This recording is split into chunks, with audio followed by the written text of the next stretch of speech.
नमस्कार दोस्तों, WSG top knowledge channel में आपका स्वागत है। आपको आज हम सिक्योरिटी गार्ड का इंटरव्यू और जॉब के बारे में बताएंगे, जो आपको रोज़गार प्राप्त करने में काफ़ी हद तक फ़ायदा करेगी। तो आप कभी भी सिक्योरिटी गार्ड की नौकरी के लिए जाते हैं तो आप सबसे पहले तो अच्छे से तैयार होकर के जाएं। सिक्योरिटी गार्ड की ड्यूटी कोई ख़राब नहीं होती है, बहुत ही अच्छी होती है। इसलिए काफ़ी लोगों का रुझान इस लाइन में है। इस डिपार्टमेंट में नौकरी करने के लिए बहुत से लोगों को रोज़गार मिला हुआ है, आते हैं और उनको रोज़गार करते हैं। इसलिए इस लाइन में जानकारी अच्छी हासिल करना भी एक बहुत ही फ़ायदेमंद की चीज़ है।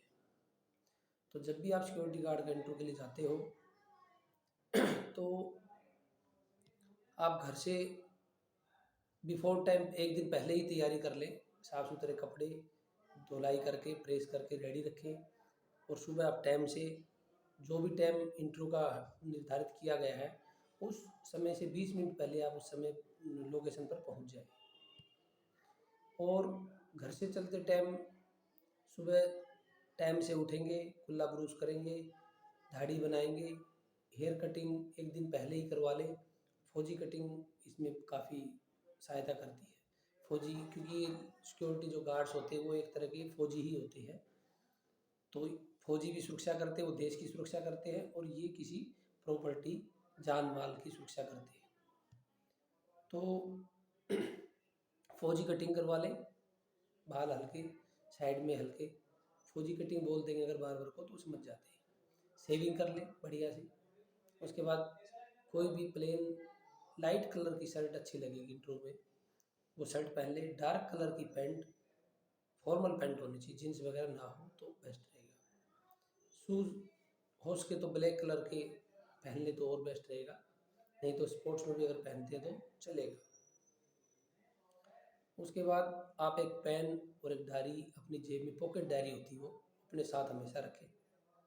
अपना रिज्यूम बना लें और आपके जो भी ओरिजिनल डॉक्यूमेंट है वो साथ ले लें और उनकी सबकी फ़ोटो कॉपी कर लें और उन पे फ़ोटो कॉपी पे सभी पे साइन कर लें, खुद के सिग्नेचर कर लें उसमें।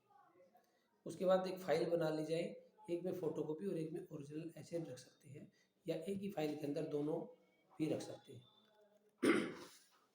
डॉक्यूमेंट में आपका आधार कार्ड अनिवार्य है, pan card, bank detail, account detail जिसमें होती है आपकी सैलरी उसमें आती है, स्कूल सर्टिफिकेट और पहचान पत्र, फैमिली आईडी, इस प्रकार के डॉक्यूमेंट्स ज़रूरी है। आपने कोई डिग्री प्राप्त कर रखी है वो भी, जो भी आपकी पर्सनल आईडी होती है जो आपको चिन्हित करती है उसको आप साथ में ले लें, फ़ोटो कॉपी भी और ओरिजिनल भी। तो आप समय से पहले उस जगह पर पहुंच जाएं और ये ध्यान रहे कि एक दिन पहले जिस सिक्योरिटी गार्ड को इंटरव्यू के लिए जाना होता है तो वो पहले तैयारी करके जाए कि आपसे क्या क्या क्वेश्चन पूछेंगे। कोशिश करें कि इस प्रकार की मेरी ये वीडियो अगर देख ले तो आप, मुझे काफ़ी हद तक उम्मीद है कि आप पास हो जाएंगे अगर मेरी ये वीडियो देख लेते तो इंटरव्यू से एक दिन पहले। तो जब इंटरव्यू में आप जाते हैं तो अपॉइंटमेंट के अनुसार आप वहाँ पे मिलेंगे, आपको बुलाया जाएगा। तो आप ऑफिस में अंदर घुसते हैं तो घुसने से पहले मे आई कम इन सर बोलो, अनुमति देंगे आओ, तो उनके पास में जाइए। अगर वो, उनके पास चेयर मिलेगी, अगर वो चेयर पे बैठने के लिए बोलते हैं तो चेयर पे बैठे, नहीं तो उनके पास में जाएं। और उसके लिए भी एक अच्छा वो है, मे आई कम इन सर बोलो, उनके पास जाओ तो विदाउट यूनिफॉर्म में सलूट किया जाता है। वो सलूट आपको उनको ज़रूर करें, जिससे उनको और अच्छा लगेगा, उनका विश्वास बनेगा कि ये सिक्योरिटी गार्ड का काम कहीं ना कहीं किए हुए हैं। तो आप उसके बाद में विश्राम पोजीशन में उनके सामने खड़े हो जाएं और जो वो जितना पूछते हैं आप उतना ही बताएं, उसके अलावा कुछ भी ना बोलें। जितना पूछते हैं, क्योंकि सीनियर अधिकारी काफ़ी क्वालिफाइड होते हैं, एक्सपर्ट होते हैं, तो उनको आप ज़्यादा ना बताएं। जितना आपसे पूछते हैं उतना ही बता दें, उतने में वो समझ जाते हैं। तो आप इसके लिए जैसे ही विश्राम पोजीशन में खड़े होंगे तो वो आपसे क्वेश्चन करना शुरू कर देंगे। हो सकता है कि वो आपसे पूछे कि आप अपने बारे में बताएं, यहाँ से शायद शुरू करेंगे, या फिर वो आपके डॉक्यूमेंट जो आपके पास में फाइल है वो ले लेंगे, या वो आपसे कुछ देर पहले भी आपके डॉक्यूमेंट वो फाइल मंगवा सकते हैं। तो आप उनको फाइल दे दें और विश्राम पोजीशन में खड़े हो जाएँ। वो आपका रिज्यूम वगैरह देखेंगे, देखने के डॉक्यूमेंट देखेंगे, सारे चेक करेंगे। उसके बाद में आपसे पूछेंगे कि आप बताओ कि आपने क्या-क्या काम किया हुआ है, कहाँ काम भी किया हुआ है, या वो आपसे पूछेंगे कि आप अपने बारे में बताओ। तो अपने बारे में क्या बताएँगे, आप अपना नाम, पिता का नाम, गाँव का नाम, जिला कौन-सा है, राज्य कौन-सा, आप कहाँ से बिलॉन्ग करते हो, ये आपका परमानेंट एड्रेस बताना है।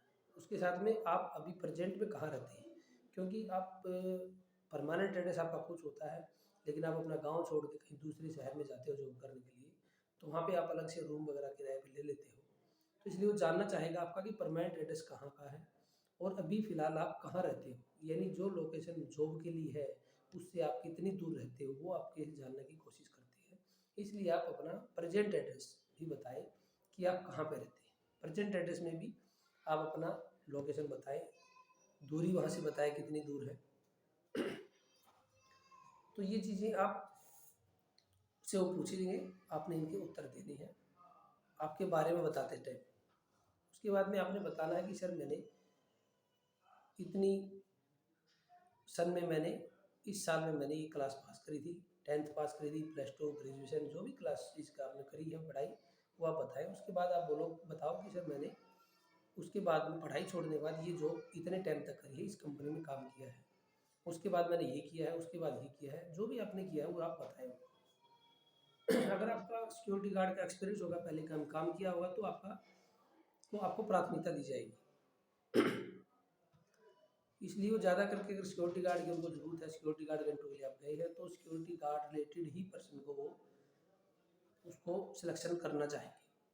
तो आपसे वो पूछेंगे ठीक आप सिक्योरिटी गार्ड के बारे में क्या जानते हैं। सबसे पहला क्वेश्चन ये भी कर सकते हैं कि आप सिक्योरिटी गार्ड किसे कहते हैं। तो सिक्योरिटी गार्ड जान माल और इंफॉर्मेशन की सुरक्षा करने वाले को सिक्योरिटी गार्ड कहते हैं। ये उत्तर आपके पास में होना चाहिए। उसके बाद वो बोलेंगे कि ठीक है जान और माल और इंफॉर्मेशन की सुरक्षा आप कैसे करेंगे। तो आप बताएंगे कि सर जो भी जान माल इंफॉर्मेशन है, इंफॉर्मेशन तो चलो बाउंड्री के लिए नहीं, लेकिन लगभग सारी जान और माल होती है वो बाउंड्री के अंदर में होती है। उस पर एक आने जाने के लिए एक गेट बना दिया जाता है ताकि कंट्रोल कर सके। चारों तरफ बाउंड्री नहीं होगी तो उसमें कोई भी कहीं से आना जाना कर सकता है, जिससे कंट्रोल करना बहुत ही मुश्किल हो जाता है। इसलिए कोई भी प्रॉपर्टी जान माल है उसके चारों तरफ बाउंड्री करके एक गेट लगाना बहुत ही अनिवार्य होता है। उस गेट के ऊपर सिक्योरिटी गार्ड रखना भी बहुत अनिवार्य हो जाता है उसकी सुरक्षा करने के लिए। गेट वाला सिक्योरिटी गार्ड क्या करेगा कि कोई भी जान या माल या इंफॉर्मेशन आती है या जाती है उसके ऊपर पूरा कंट्रोल करेगा।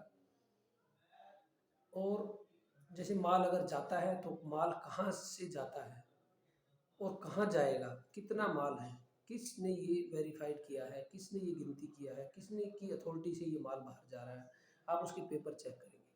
पेपर में जैसे चालान होता है तो चालान नंबर होता है, चालान के ऊपर डेट होती है, उसमें क्वांटिटी होती है, कितना सामान है, कहाँ जा रहा है, किसकी अथॉरिटी से जा रहा है, कौन ड्राइवर लेके जा रहा है, ड्राइवर का नाम और नंबर होता है, कौन सी गाड़ी में जाता है, गाड़ी का नंबर उसके ऊपर बाकायदा लिखा होता है। तो ये सब चीज़ें आपने देखनी है चालान के अंदर, पेपर के अंदर। कोई भी सामान बाहर जाता है तो उस पर अथॉरिटी की स्टैंप और सिग्नेचर होने के बाद ही आप उसको अलाउड कर सकते हैं।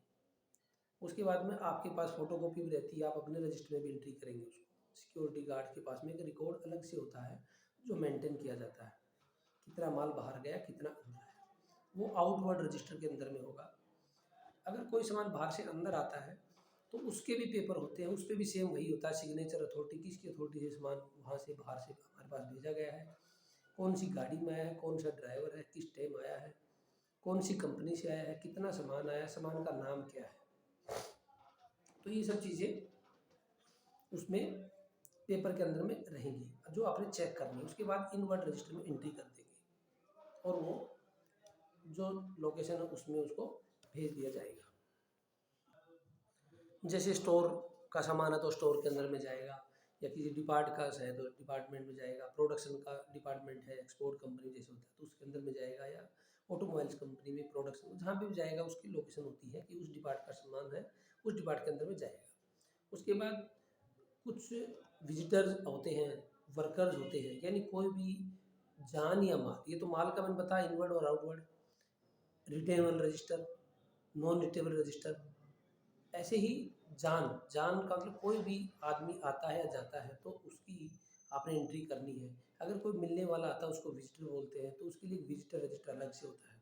उस विजिटर के अंदर में कॉलम बनाए जाते हैं, serial number, date, visitor name, किससे मिलने आया है, कितने बजे आया है, कितने बजे जाएगा, आउट टाइम इन टाइम जिसको बोलते हैं, इन टाइम के टाइम उसका सिग्नेचर, आउट टाइम के टाइम उसका सिग्नेचर, और सिक्योरिटी गार्ड का भी सिग्नेचर होता है, प्लस एक रिमार्क्स का होता है, उसमें कुछ लिखने के लिए अलग से हो सकता है। अगर आपको लगे कि रिमार्क्स में चीज़ नोट के लिए कुछ लिखनी होती है, या कुछ वो किसी वेट या कोई भी काम के लिए आता है, कुछ सामान लेके आता है तो रिमार्क्स में लिख सकते हैं। अगर कोई सामान विजिटर कोई सामान लेके आता है अपना पर्सनल, जैसे लैपटॉप लेके आता है, तो उसको एक पर्ची बना के दी जाएगी कि ये उसका सीरियल नंबर है और ये उसका लैपटॉप नंबर है, ये लैपटॉप है HP का है, डेल का है, या किसी भी कंपनी का है, तो वो उस पर लिखेंगे इतने बजे आए और ये आदमी लेके आए। जब वो वापस जाएंगे तो पर्ची दिखा करके ही सिक्योरिटी गार्ड को वो आइटम बाहर ले जा सकते हैं। वो पर्ची ये साबित करेगी कि ये इनका पर्सनल सामान था, ये लेके आए थे और अभी अपना वापस सामान लेके जा रहे हैं। उसके बाद वो सिक्योरिटी गार्ड उस पर्ची को रख लेंगे अपने पास, वो विजिटर को जाते टाइम नहीं देंगे। उस ऐसे ही वर्कर्स होते हैं, एम्प्लॉइज़, तो वो भी उनके लिए भी एक स्टाफ रजिस्टर रखा जाता है, एम्प्लॉय रजिस्टर रखा जाता है, जिसमें उनकी भी डिटेल सेम होती है, सीरियल नंबर, क्या नाम है, कितने बजे आए, कौन से डिपार्टमेंट में है, ये सब चीज़ें लिखी जाती हैं, जिससे जान और माल की सुरक्षा अच्छे से की जा सकेगी। उसके बाद वो आपसे ये भी पूछेंगे इंटरव्यू में कि और इसके अलावा आपको क्या जानकारी, सिक्योरिटी गार्ड और क्या करेगा। तो सिक्योरिटी गार्ड को नॉलेज होनी चाहिए फायर फाइटिंग की भी होनी चाहिए, क्योंकि 75% नुकसान जो है फायर से ही होता है। कोई भी नुकसान अगर जान और माल को होता है वो लगभग आग से ही सबसे ज़्यादा होता है। जो एवरेज निकाली गई है वो 75% जो है फायर से ही नुकसान होता है, इसलिए फायर पे ही सबसे बड़ा कंट्रोल करना ज़रूरी है। तो कंट्रोल करने के लिए जितना भी स्टाफ होता है, खास करके सिक्योरिटी गार्ड, सुरक्षा करने वाले, वो फायर के बारे में एक्सपर्ट होने चाहिए, फायर की उनको नॉलेज होनी चाहिए कि फायर के बारे में आप क्या क्या जानते हैं। पेट्रोलिंग सिक्योरिटी गार्ड, उसकी क्या ड्यूटी होती है, मेन गेट सिक्योरिटी गार्ड की क्या ड्यूटी होती है, बैक गेट वाले की ड्यूटी क्या होती है, काउंटिंग या कोई डिपार्टमेंट में अगर उसकी पोस्ट लगाई गई है तो उस पर क्या ड्यूटी होती है, कार पार्किंग, व्हीकल पार्किंग जो होती है उसके अंदर में ड्यूटी लगाई गई तो उसकी क्या ड्यूटी होती है, ये जानकारी सिक्योरिटी गार्ड को होनी चाहिए। जैसे कार पार्किंग, व्हीकल पार्किंग जो होती है, अगर उसमें सिक्योरिटी गार्ड की ड्यूटी लगी है तो वो सभी व्हीकल गाड़ियों का, जैसे वो गाड़ी आएगी तो उसका रजिस्टर के अंदर में एंट्री करनी है, सीरियल नंबर, डेट, गाड़ी नंबर, गाड़ी लाने वाले का नाम, कितने बजे आई, उसके बाद सिक्योरिटी गार्ड के सिग्नेचर, फिर आउट टाइम, फिर उसके बाद में सिक्योरिटी गार्ड के सिग्नेचर। जब वो गाड़ी जाती है तो आउट टाइम डाल करके उसके आगे सिक्योरिटी गार्ड सिग्नेचर करेंगे। ये कार की जो व्हीकल्स हैं उनकी कंट्रोल करने के लिए ये प्लानिंग होती है।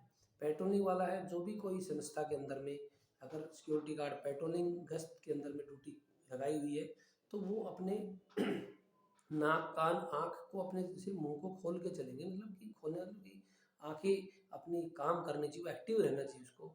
नाक जैसे कोई स्मेल आती है तो उसको सूंघने की शक्ति उसके अंदर होनी चाहिए, आँखों से उसको अच्छे से दिखाई देना चाहिए, कानों से उसके अंदर में एक्टिविटी होनी चाहिए कि वो अगर उसको कुछ आवाज़ सुनाई दे तो उस आवाज़ के ऊपर में वो क्वेश्चन मार्क अपने दिमाग से पूछे कि ये आवाज़ किस चीज़ की आई है और क्यों आई है।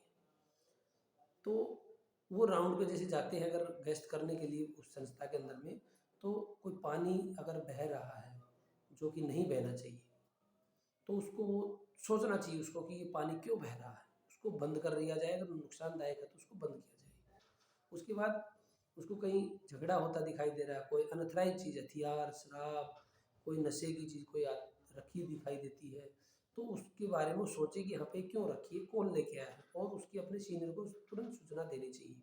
अगर कोई भी ऐसी स्थिति लगती है तो आप अपने सीनियर को रिपोर्ट देना हर एक गार्ड का कार्य बनता है कि अपने सीनियर को, जो सुपरवाइजर पोस्ट के ऊपर होते हैं, टीम लीडर होते हैं, तो उनको वो तुरंत रिपोर्ट देना बहुत अनिवार्य है। सिक्योरिटी गार्ड का खास काम यही होता है कि वो रिपोर्ट ज़रूर दे अपने सीनियर को। कोई भी काम करते हैं, देखते हैं, बताते हैं, सुनते हैं, तो सब अपने सीनियर को रिपोर्ट देना बहुत अनिवार्य होता है। तो पेट्रोलिंग वाला जैसे संस्था में राउंड लगाने जाएंगे तो कहीं कोई ऐसी चीज़ दिखाई देती है तो उसके ऊपर में वो एक्शन ले, अपने सीनियर को रिपोर्ट दे।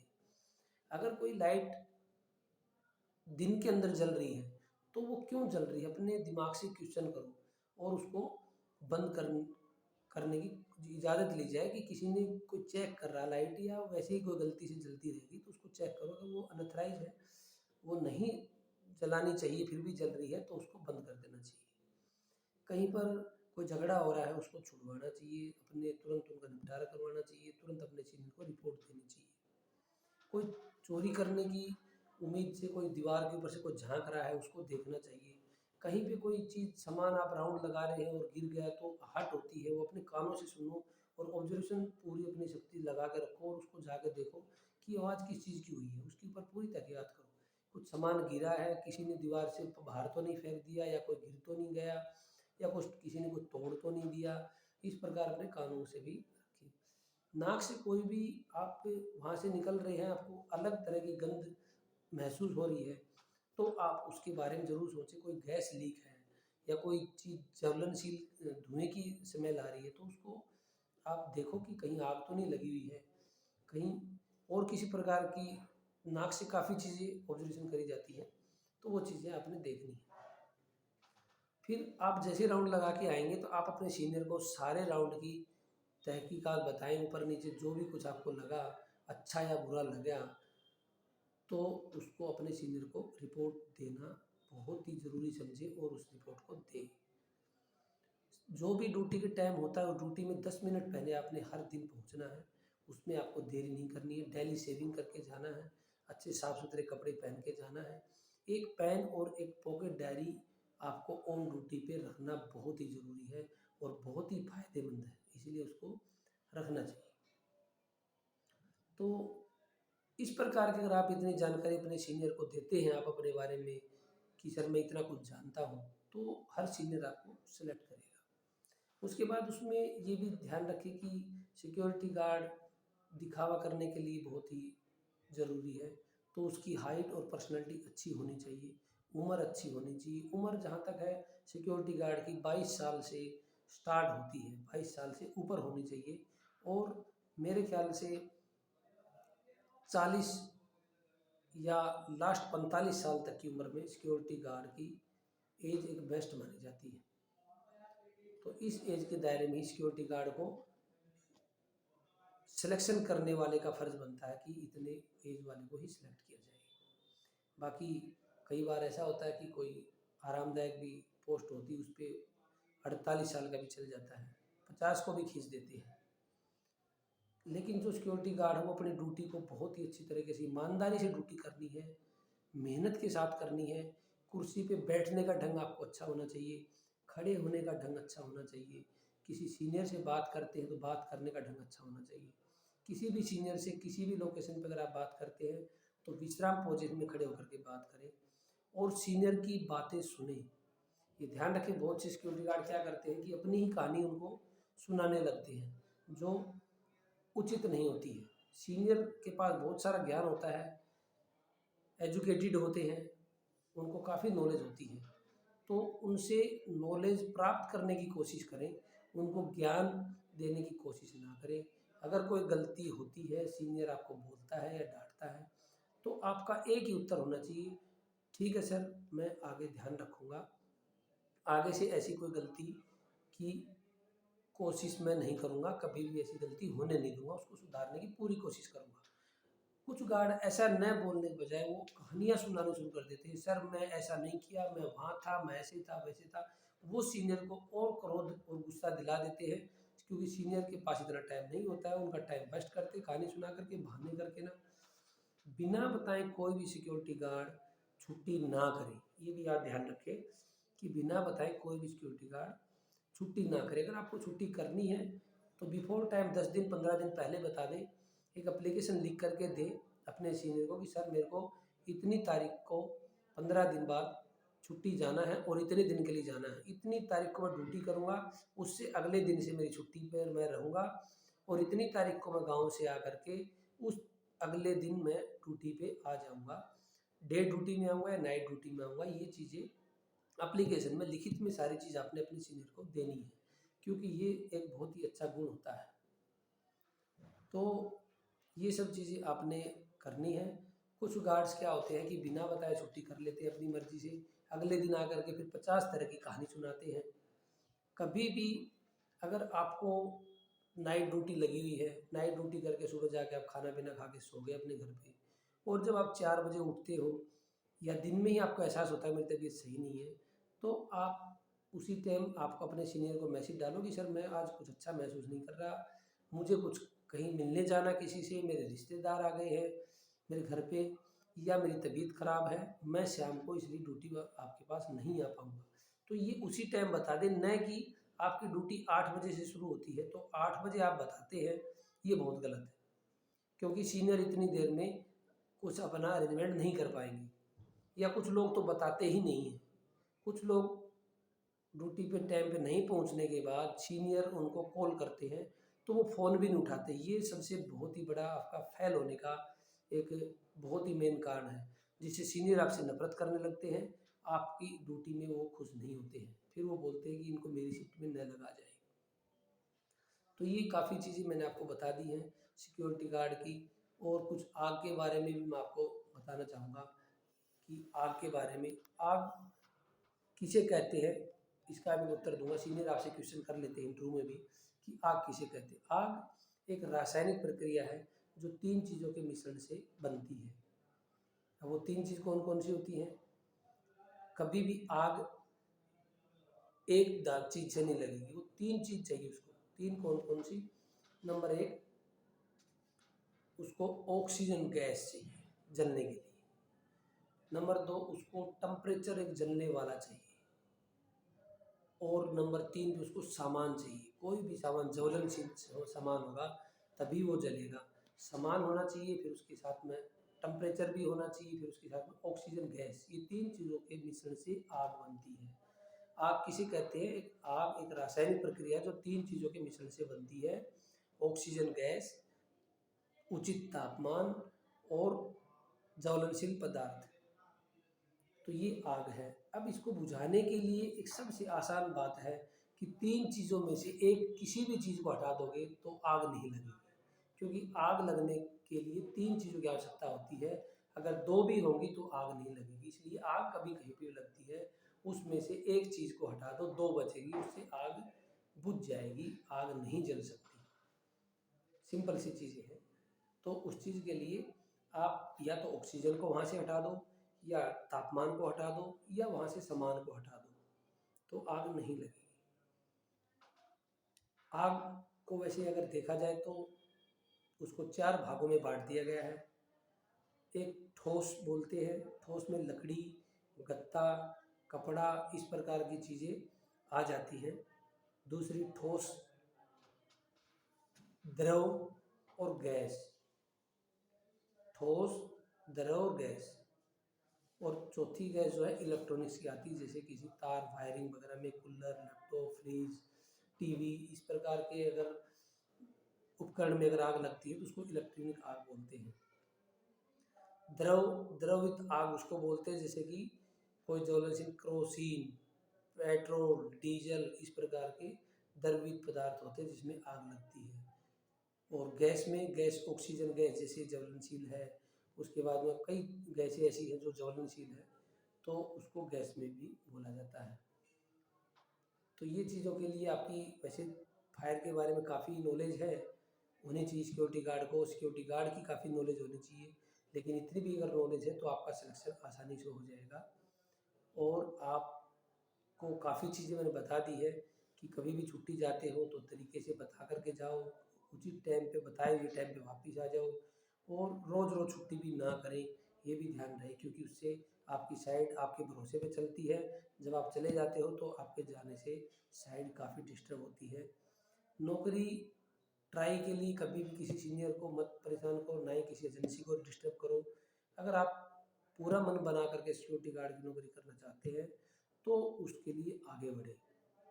अब मैं आपको थोड़ा सा ये फायर के बारे में भी बताना चाहूँगा, जैसे कि ये जो कैलेंडर है इसके बारे में मैं आपको दिखाना चाहूँगा कि ये ब्लैंकेट देखो, कंबल, ये फायर फाइटिंग, आग से सुरक्षा करने के लिए है, लाइफ सेविंग इंस्ट्रक्शंस। ये ब्लैंकेट है, कंबल, आप देख पा रहे होंगे, मैं पेन से दिखा देता हूँ आपको। ये ब्लैंकेट है, ये क्या क्या काम आते हैं बाद में बताएंगे, आप खुद भी सोच सकते हैं। जल है, आग बुझाने के यंत्र है ये सब।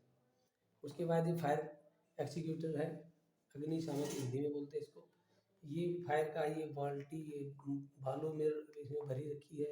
ये फायर आप देख रहे हो, दमकल बोलते हैं इसको। इसके बाद में ये अलार्म है, फायर अलार्म, इनसे भी ये सारे जो भी हैं सुरक्षा के उपकरण हैं। फायर एक्सटिंग्विशर, ये होजरील, इसमें होज पाइप, ये विंडो है, इसको खोला जाता है जब आग लगती, जब कहाँ है ये वाली। ये दरवाज़ा बंद करके नहीं रखना है, इसको खोलना है, इन्होंने दिखा है। ये एग्जिट जो गेट है, इससे बाहर निकलना होता है आग लगने के बाद। किसी व्यक्ति के आग में सुलझने पर क्या करते हैं, ये सब सारी चीज़ें इसके अंदर में आपको बताई गई है। प्रभावित व्यक्ति को ज़मीन पर लेटा दें,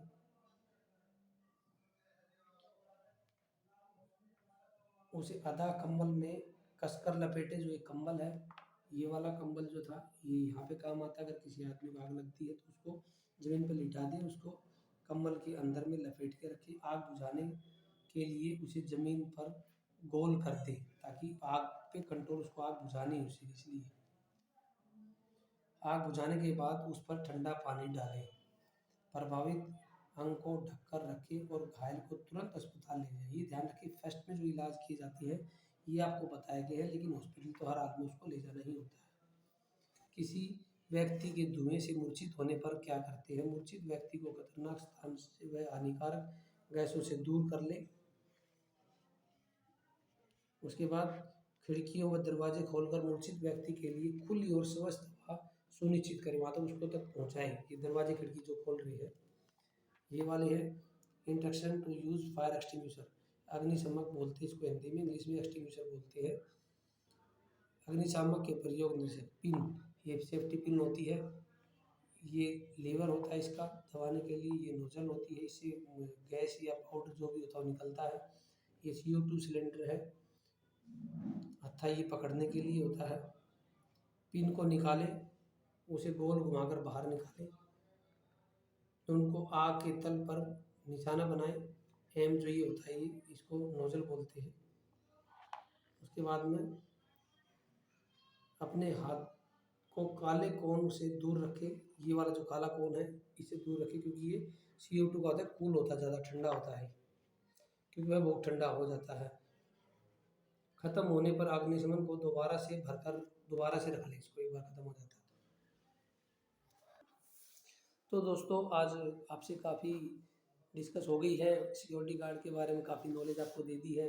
उम्मीद है कि आप काफ़ी चीज़ें इससे सीख गए होंगे। और भी इस प्रकार की जानकारी के लिए WHG टॉप नॉलेज चैनल को आप चेक कर सकते हैं, उसमें वीडियोज़ काफ़ी अपलोड होती है, उनको आप देखें। एक बार, दो बार, 4 बार देखें, ताकि आपकी नॉलेज जितनी बार ज़्यादा देखोगे उतनी ज़्यादा नॉलेज आपकी बढ़ेगी। इसलिए आपसे रिक्वेस्ट है कि आप इस प्रकार के चैनल ज़रूर देखें और हमारा मनोबल बढ़ाने के लिए उनको लाइक और सब्सक्राइब ज़रूर कर दें चैनल को। आप तभी आपके पास में हमारी सारी वीडियोस आती रहेंगी। और अब इस मैटर को क्लोज करते हैं। धन्यवाद, थैंक यू, नमस्कार।